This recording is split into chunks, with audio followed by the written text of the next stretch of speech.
Bismillahirrahmanirrahim. Warahmatullah. Alhamdulillah. Nahmaduhu wa nasta'inuhu wa nastaghfiruh.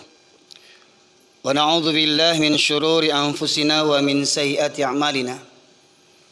Man yahdihillahu fala mudilla lahu wa ma yudlilhu fala hadiyalah.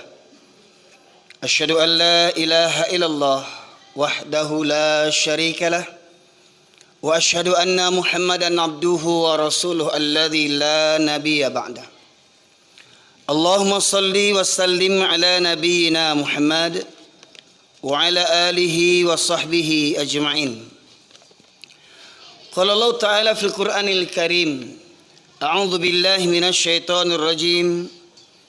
Ya ayyuhan nasu taqu rabbakumul ladzi khalaqakum min nafsin wahidah wa khalaqa minha zawjaha wa batha minhuma rijalan katsiran wa nisaa wattaqullaha alladzi tasaaluna bihi wal arham innallaha kana 'alaikum raqiba.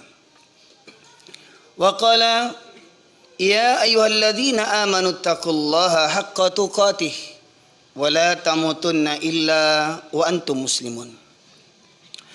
Amma ba'du ma'asyiral muslimin, usikum wa iyaya bitaqwallah faqad fazal muttaqun. Kama qala Allah Ta'ala, inna akramakum indallahi atqakum. Ma'asyiral muslimin, jamaah Jumat rahimakumullah. Bersyukur kita kehadirat Allah Subhanahu wa taala karena sampai detik ini Allah masih melimpahkan berbagai nikmatnya kepada kita sekalian. Terutama nikmat iman dan Islam, nikmat kesehatan dan kesempatan, hingga dari sekian banyak hamba Allah yang mengaku beriman, dari sekian banyak hamba Allah yang mengaku beriman, Allah pilih kita di antara mereka yang meringankan langkah kakinya, menghadirkan ruh dan jasadnya, menyahut seruan Allah Subhanahu wa taala untuk menghidupkan hati demi meraih kebahagiaan dunia dan di akhirat. Salawat dan salam kita aturkan kepada junjungan kita Nabi besar Muhammad sallallahu alaihi wasallam, yang dengan diutusnya beliau menjadi rahmat bagi seluruh sekalian alam. Masyarakat muslimin, tema khutbah Jumat kita pada kesempatan kali ini membahas seputar wabah virus penyakit al-wahan yang merebak di tengah-tengah kaum muslimin. Dulu beberapa tahun yang lalu kita diguncangkan dengan wabah virus corona, hingga akhirnya masjid-masjid ditutup, bahkan pelaksanaan ibadah haji dan umroh pun ditiadakan. Begitu takutnya manusia menghadapi kematian. Namun anehnya, di masjid orang berjarak bermeter-meter, tetapi di pasar mereka tidak ada batasnya. Masyarakat muslimin rahmati oleh Allah, bagaimanapun kematian akan datang kepada kita, kena corona ataupun tidak. Namun kita melihat ketika corona terjadi, sungguh miris kita melihat orang-orang yang mati dikarenakan, mati dikarenakan, ya, hingga akhirnya mereka tidak diselenggarakan sebagaimana fardu kifayah yang semestinya. Tidak dapat keluarga melepas kepergian saat sakaratul maut, tidak dapat keluarga mungkin mencium dengan kasih sayang terakhir kalinya, tidak dapat keluarga memandikan, mengafankan, menyolatkan, bahkan menguburkan. Itu merupakan suatu kedahsyatan bagi kita. Namun ternyata ada yang lebih dahsyat daripada itu. Dan corona itu tidak seberapa, masyarakat muslimin. Kalaupun kita mati mungkin karena corona, tetapi apabila iman ada dalam hati kita, maka tidak perlu kita khawatirkan. Mati karena corona kah? Mati karena hancur ditembak bom kah? Mati berserakan-kah tubuh kita, isi perut kita? Itu tidak akan mengapa bagi orang yang beriman. Itu sangat kecil apabila iman, tauhid masih bersemayam dalam kolbu kita. Karena Rasulullah pernah bersabda, fa innallaha harrama 'alan nar man qala la ilaha illallah yabtaghi bidzalika wajhallah. Sesungguhnya Allah mengharamkan untuk neraka bagi siapa saja yang mengucapkan la ilaha illallah ikhlas dari hatinya, dan dengan ucapan itu dia hanya mengharapkan ridha Allah semata.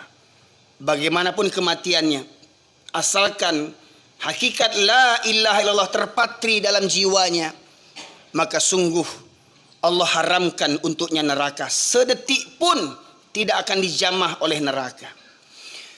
Pertanyaannya masyarakat muslimin, adakah kita benar mengucapkan kalimat la ilaha illallah, tidak ada ilah Tuhan selain daripada Allah?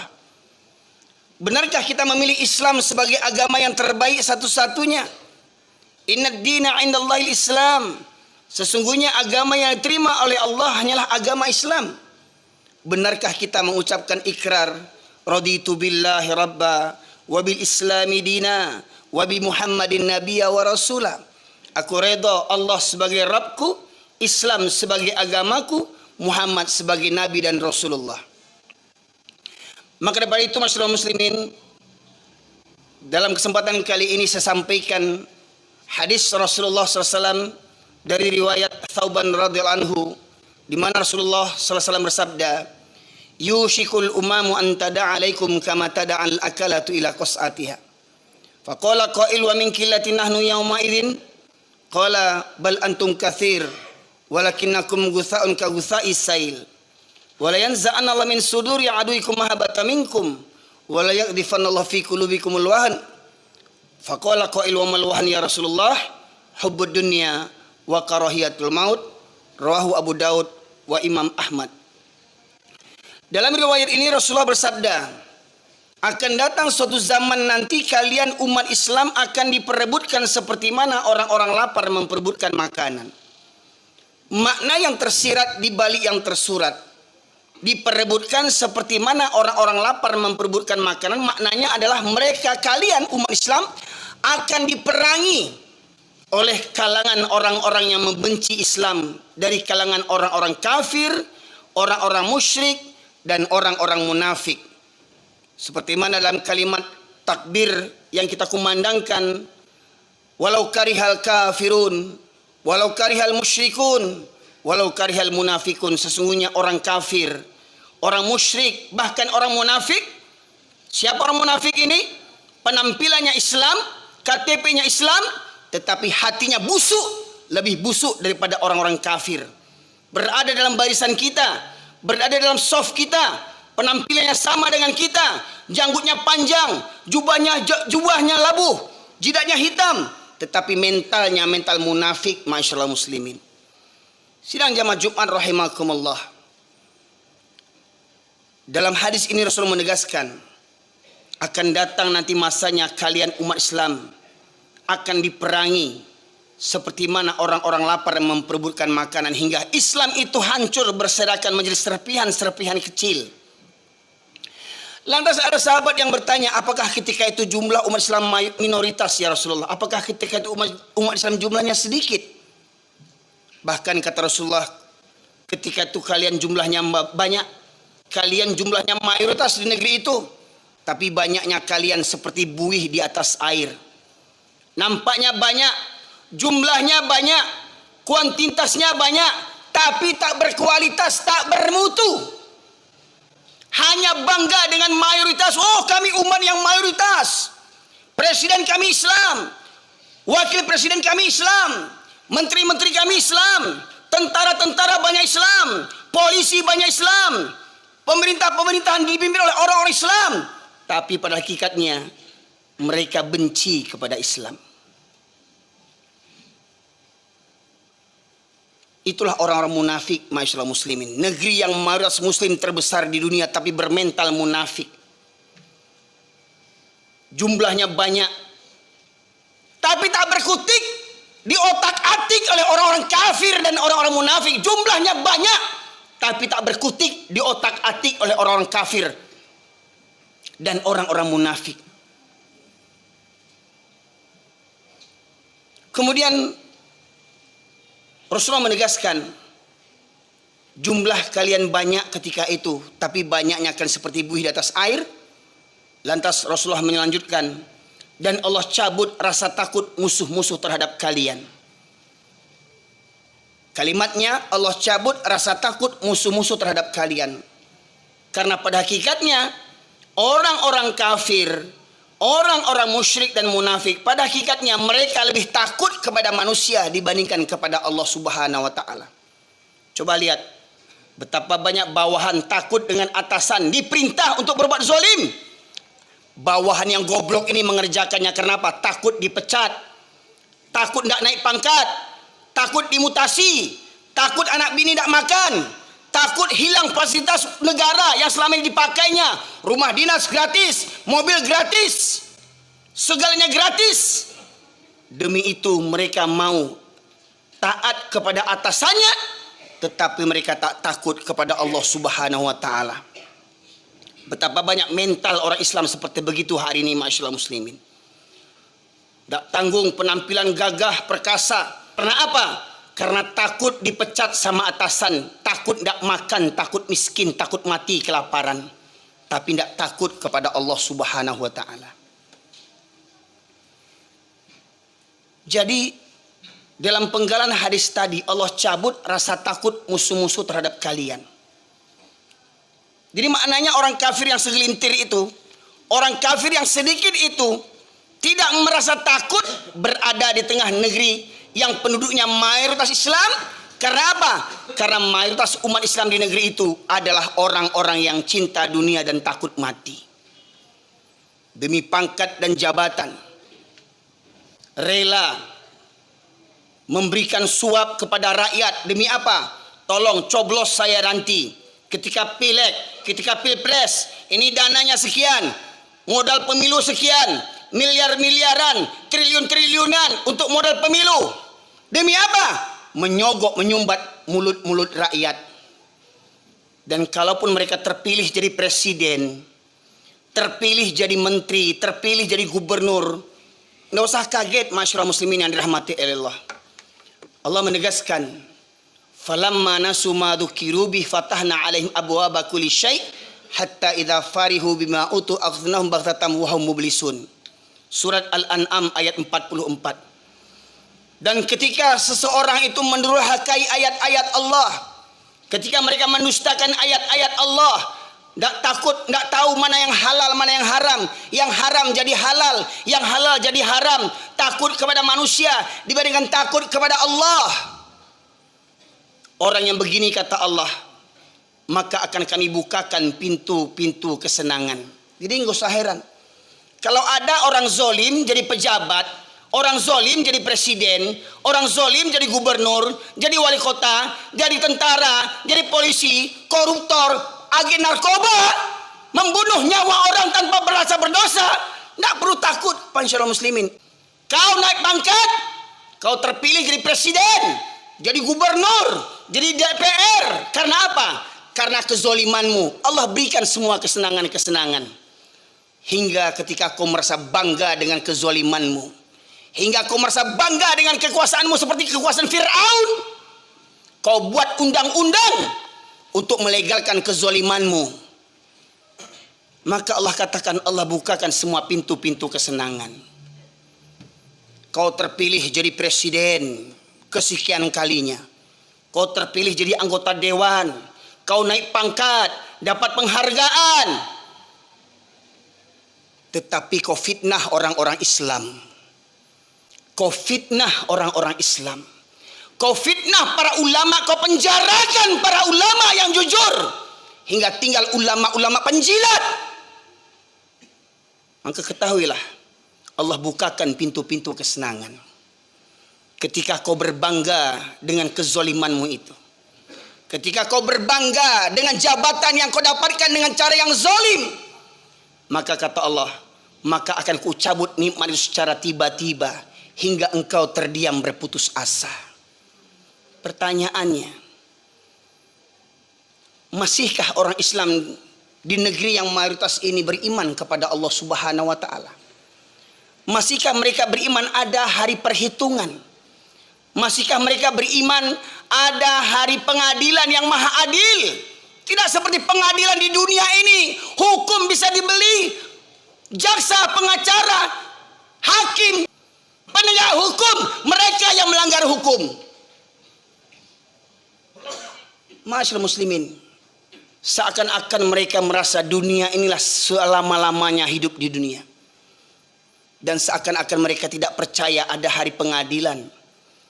Ada raja di atas raja, ada penguasa di atas segala penguasa, Allah Subhanahu wa taala yang Maha Adil. Cepat atau lambat orang-orang zalim ini akan dimusnahkan oleh Allah Subhanahu wa taala. Tidak di dunia, pasti di akhirat. Kemudian masyarakat muslimin yang dirahmati Allah, berkaitan tentang penggalan hadis tadi yang berbunyi Allah cabut rasa takut musuh-musuh terhadap kalian. Terungkap kemakar daripada orang-orang kafir disampaikan oleh Dr. Jazri, seorang ketua DKM Masjid Jogokarian, yang juga dipetik daripada buku misteri Salat Subuh yang ditulis oleh Dr. Ragib Asirjani, seorang ulama dan cendekiawan muslim di Mesir.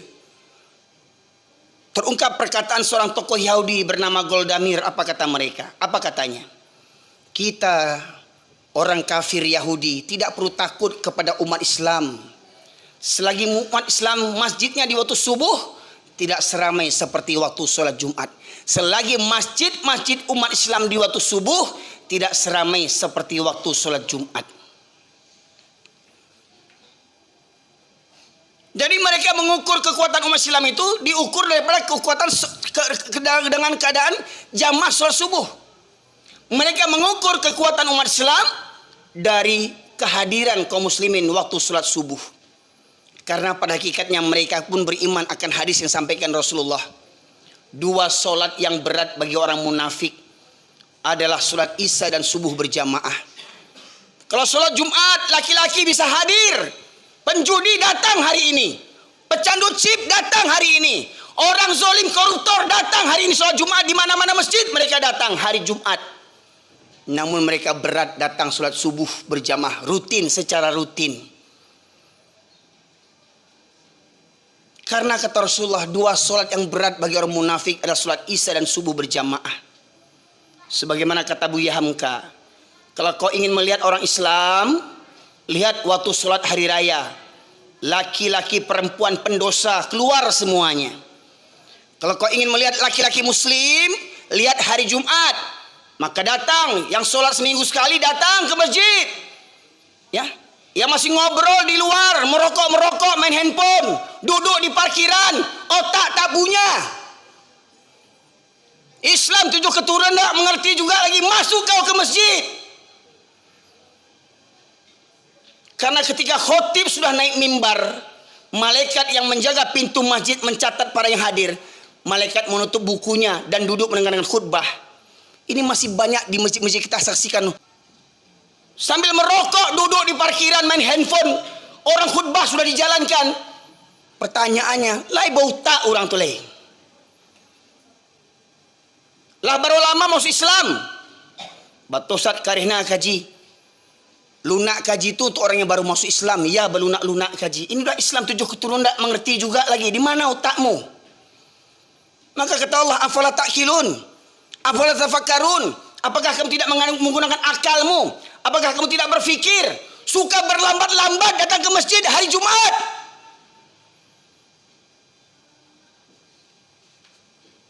Jumlah banyak, tapi bagaikan buih. Bahkan kita melihat masih ada orang Islam yang sekeluyuran, bawa angkot, bawa mobil, bawa motor kemana-mana. Sementara sholat Jumat sudah ditegakkan, khutbah sudah dijalankan. Bagaimana mungkin ada orang Islam 7 keturunan sholat seminggu sekali, kalau hari Jumat tidak sholat dia? Coba bayangkan. Oh kareh benar kaji kau, utak awak tu yang kareh, hati awak tu yang kareh. Kata Allah, khatamallahu ala qulubihim wa ala sam'ihim wa ala absarihim ghisyawatun wa lahum adzabun azim. Allah kunci mati hatinya, pendengarannya dan penglihatannya, baginya azab yang pedih. Juga Allah menegaskan kepada orang-orang yang tidak tergerak hatinya ketika Allah memanggil dengan kumandang azan. Di masa sahabat ada namanya Abdullah bin Ummi Maktum. Menghadap Rasulullah, dia berkata, ya Rasulullah, engkau tahu aku ini orang tua yang buta. Abdullah bin Ummi Maktum, orang tua lagi buta. Aku tinggal sebatang kara, rumah jauh dari masjid. Dari rumah menuju ke masjid jalan berliku-liku dan banyak binatang berbisa. Ada 6 kendalanya. Yang pertama, dia buta. Yang kedua, tua. Yang ketiga, tinggal sebatang kara. Yang keempat, rumah jauh dari masjid. Yang kelima, jalan berliku-liku. Yang keenam, banyak binatang berbisa di perjalanan. Meminta menghadap kepada Rasulullah, "Ya Rasulullah, bolehkah aku salat di rumahku?" Apa kata Rasulullah? "Apakah engkau mendengar seruan azan?" "Dengar ya Rasulullah." "Maka tidak ada keringanan bagimu untuk salat di rumahmu." Orang tua buta tak dapat keringanan salat di rumah. Pertanyaannya, orang yang masih muda, mata sehat, rumah dekat, kendaraan banyak, anak banyak, menantu banyak, cucu banyak, kemenakan banyak, rumah bertetangga dengan masjid, berkumandang azan, tak berangkat ke masjid. Apamu yang buta? Apamu yang buta? Subuh tadi, kemana para laki-laki kaum muslimin? Subuh tadi, berapa banyak yang hadir ke masjid? Masyaallah muslimin, subuh tadi, berapa banyak yang hadir ke masjid? Maka masyaallah muslimin yang dirahmati oleh Allah, kebodohan ini, kebodohan kaum mayoritas yang berbangga dengan jumlahnya banyak tapi mentalnya mental kerupuk. Jumlah mayoritas tapi mental minoritas. Jumlah mayoritas tetapi diatur oleh orang kafir yang minoritas. Diatur oleh orang kafir yang punya modal untuk kekuasaan. Demi pangkat dan jabatan, demi anak dan istri.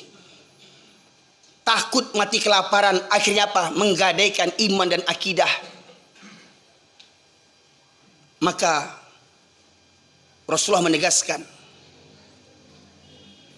kalau seandainya mereka mengetahui keutamaan 2 salat tadi, Isya dan subuh berjamaah, niscaya mereka akan mendatanginya walaupun dengan merangkak. Betapa banyak orang bisa berangkat pagi-pagi subuh-subuh untuk ke kantor. Berapa banyak orang bisa pagi-pagi datang ke bandara takut terlambat naik pesawat. Berapa banyak anak buah datang dipanggil oleh majikannya, oleh atasannya, siap walaupun jam berapapun siap dipanggil oleh atasannya. Tetapi ketika Allah memanggil, mereka basi pakak, basi turiak, basi mada. Maka renungkan firman Allah dalam khutbah Jumat ini, surat Al-A'raf ayat 179 yang sengaja di mana-mana saya sampaikan, menggambarkan tentang kehinaan orang-orang Islam yang mengabaikan Al-Quran. Surat Al-A'raf ayat 179 Allah berfirman, "A'udzu billahi minasyaitonir rajim. Wa laqad dzara'na li jahannama katsiran minal jinni wal ins. Lahum qulubun la yafqahuna biha. Walahum a'yunun la yubsiruna biha, walahum adhanun la yasma'una biha. Ulaika kal an'am bal hum adall. Ulaika humul ghafilun."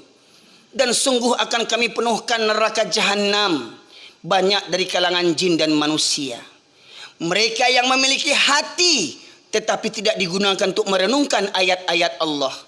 Mereka memiliki hati, tidak ada rasa takut kepada Allah. Mereka memiliki hati, tak ada rasa tunduk patuh kepada Allah. Mereka memiliki hati, tak ada rasa cinta kepada Allah. Walahum a'yunun la yubsiruna biha. Mereka punya mata, tidak melihat pelajaran dari ayat-ayat kebesaran Allah. Gempa terjadi, tsunami terjadi, galodoh terjadi, longsor, banjir, berbagai macam musibah terjadi. Tidak juga menggerakkan hatinya untuk tunduk patuh kepada Allah Subhanahu wa taala. Tak mau mengambil pelajaran, tak mau mengambil hikmah, iktibar dari semua peristiwa kejadian alam. Walahum adzanul la yasma'una biha. Mereka yang punya telinga tetapi tidak digunakan untuk mendengarkan ayat-ayat Allah. Ada yang datang hari Jumat tetapi hatinya entah di mana-mana. Ada yang datang mendengarkan khutbah tapi dia sibuk ngobrol di mana-mana. Ada yang tiduran, ada yang ngantuan, cuman pindah tidur, cari tempat yang bisa bersandar, tempat yang nyaman, cuman pindah tidur. Bangun-bangun orang sudah sholat. Ada yang punya telinga, masuk telinga kanan, keluar lagi dari kanan, tak tembus ke telinga kirinya. Tak berfungsi, tak bermanfaat kajian yang keras seperti begini. Karena apa? Karena hatinya lebih keras daripada kajian yang disampaikan, masyaallah muslimin. Saya ambil kesimpulan tadi. Punya hati tidak ada takut kepada Allah. Punya mata tak melihat bagaimana kemurkaan Allah. Punya telinga tak bergeming hatinya ketika dipanggil Allah. Apa kata Allah di ujung ayat? Ulaika kal an'am. Mereka seperti binatang ternak, bahkan lebih sesat, lebih hina daripada binatang lagi. Pertanyaannya, yang rumahnya bertetangga dengan masjid, tidak berangkat ke masjid, manusia apa binatang? Orang yang kerja di masjid, contoh mohon maaf, contoh simpel mohon maaf, kuli bangunan, dapat proyek renovasi masjid, masuk waktu sholat, apa kata mandornya kepada anak buah? Hei, berhenti kalian kerja, jangan ribut, orang sholat. Orang pada sholat, kuli-kuli bangunan itu tak sholat. Kerja di masjid tak tergerak juga hatinya untuk sholat, masyaallah muslimin. Bayangkan, tinggal berwudu masuk, sementara orang jauh-jauh datang ke masjid, orang sedang sibuk-sibuk datang ke masjid.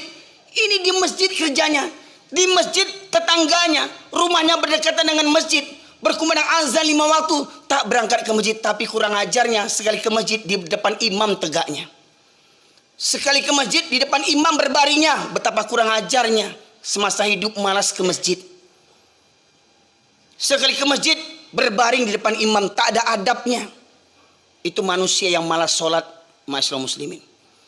Maka orang yang tak peduli dengan keutamaan sholat berjamaah, orang yang tak tergerak hatinya dipanggil untuk sholat berjamaah 5 waktu, ingat, bukan kata saya, firman Allah surat Al-A'raf 179, mereka seperti binatang, bahkan lebih sesat, lebih hina daripada binatang lagi. Fa'tabiru ya ulil albab la'allakum turhamun. Allahumma salli wa sallim wa zid wa an'im wa tafaddal wa barik bi jalalika wa kamalika ala zayn ubadik Abi Qasim sayyidina wa maulana Muhammad salli wa sallim wa radiyallahu tabaraka wa ta'ala an kulli sahabati rasul عليهم أجمعين.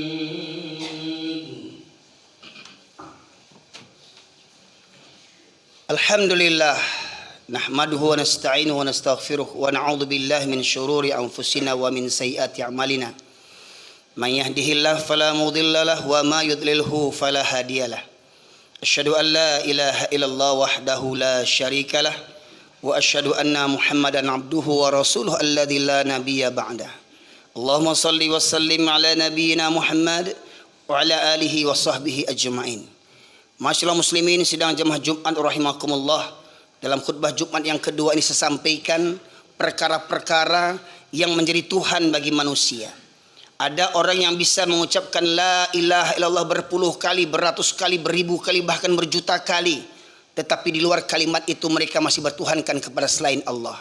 Di antaranya Allah sebutkan dalam surat At-Taubah, surat yang ke-9 ayat 24, Allah berfirman, A'udzubillahi minasyaitonirrajim. Qul in kana aba'ukum wa abna'ukum wa ikhwanukum wa azwajukum wa ashiratukum wa amwalun iktaraftumuha wa tijaratan takhsawna kasadaha wa masakin tardawnaha ahabba ilaikum minallahi wa rasulih wa jihadin fi sabilih fatarabbasu hatta ya'ti Allah bi amrih innallaha la yahdil qaumal fasikin. Katakanlah, jika bapak-bapakmu atau orang tuamu, anak-anakmu, saudara-saudara kakak beradikmu, istri-istrimu atau para suami, sanak familimu, harta kekayaan yang kamu cari, yang kamu kumpulkan, yang kamu bangga-banggakan, pekerjaan, sawah ladang, kedaimu, tokomu, pangkat dan jabatanmu, dan rumah tempat tinggalmu yang kamu cintai. 8 perkara ingat: orang tua, anak, saudara, istri, sanak famili, harta, pekerjaan, rumah tempat tinggal yang kamu cintai. Ahabba ilaikum minallah wa rasulih wa jihadin fi sabilih. Apabila lebih engkau cintai daripada Allah dan Rasul dan berjihad di jalannya, maka 8 perkara tadi telah menjadi Tuhan selain daripada Allah Subhanahu wa taala. Pertanyaannya, apa yang menghalangi seorang laki-laki yang mengaku beriman, Islam 7 keturunan, KTP-nya Islam, tapi malas sholat berjamaah? Apa alasannya? Tak ada alasan kecuali 8 perkara tadi ini. Bahkan ada yang rajin sholat, tapi lebih senang sholat di rumah. Maka mereka bertuhankan kepada rumahnya, bangga dengan rumah yang dibangunnya. Tetapi mereka tidak memuliakan rumah-rumah Allah Subhanahu wa taala. 8 perkara boleh dicintai, tetapi jangan melebihi cinta kita kepada Allah dan Rasulnya serta berjihad di jalannya. Innallaha malaikatahu yusholluna 'alan nabi ya ayyuhalladzina amanu shallu wa sallimu taslima. Allahumma fil muslimin wal muslimat wal mu'minina wal mu'minat al ahya'i minhum wal amwat innaka qadiyal hajat. Rabbana zalamna anfusana wa illam taghfir lana wa tarhamna lanakunanna minal khasirin. Rabbana la tuzigh qulubana ba'da idh hadaitana wa hab lana min ladunka rahmah innaka antal wahhab. Allahumma arinal haqqa haqqan warzuqna ittiba'ah wa arinal batila batila warzuqna ijtinabah. Rabbana ighfir lana wa liwalidayna warhamhuma kama rabbayana shaghira. Rabbana hab lana min azwajina wa dhurriyyatina qurrata a'yun waj'alna lil muttaqina imama. Allahumma ansuril muslimin wal mujahidin fi Filistin. Allahumma ansuril muslimin wal mujahidin fi Filistin. Allahumma ansuril muslimin wal mujahidin fi Filistin ya Allah ya arhamar rahimin. Rabbana la tu'akhidhna in nasina aw akhtana. Rabbana wa la tahmil alaina isran kama hamaltahu ala alladhina min qablina. ربنا ولا تحملنا ما لا طاقة لنا به واعف عنا واغفر لنا وارحمنا أنت مولانا فانصرنا على القوم الكافرين. ربنا آتنا في الدنيا حسنة وفي الآخرة حسنة وقنا عذاب النار. سبحان ربك رب العزة عما يصفون والسلام على المرسلين والحمد لله رب العالمين. نقيم الصلاة.